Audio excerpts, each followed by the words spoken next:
அவ பிச்சைல பிதுக்குனா உடஞ்சு போயிடும். அவ என்ன பண்ணுவா? என்ன பண்ணுவா? பின்னாடி வந்து உட்காருங்களா? இல்ல அவதான் குடிச்சிருக்கா. நான் வந்து அது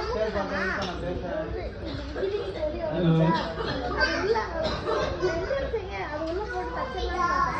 அதுக்கு இன்னொரு நான் எங்க இருக்குன்னு பார்த்தேன். அது பின்னாடி அதுக்கப்புறம் அத்தை கிட்ட அதுக்கப்புறம் அத்தை வாங்கினாங்க. அத்தை தூக்குறாங்க. அதை முடிஞ்சே வச்சா அது ஒரு தங்கச்சி போகிற மாதிரி அதுக்கு வெளியே போட்டாலும் போயிட்டு போது எரிஞ்சுட்டா வெளியில தூக்கி அதை தூக்கி வெளில ரோட்ல எரிஞ்சுட்டா. இனியும் கோவம் வந்து நீ எதுக்கு அவட்டு பொருள் எடுக்கிற? உன் பொருள் எதுக்கு விளையாடுற? வீட்டில் சொன்னேன். அதுக்கு அடுத்த பொருள் நீ அதை எடுத்துக்க. அதை நீ எடுத்துக்க. இல்லைனாலும் இந்த மாதிரி அவ பொருளை எடுக்காது சொல்லிட்டேன். உனக்கு ஹேண்டில் பண்றது பத்தாது.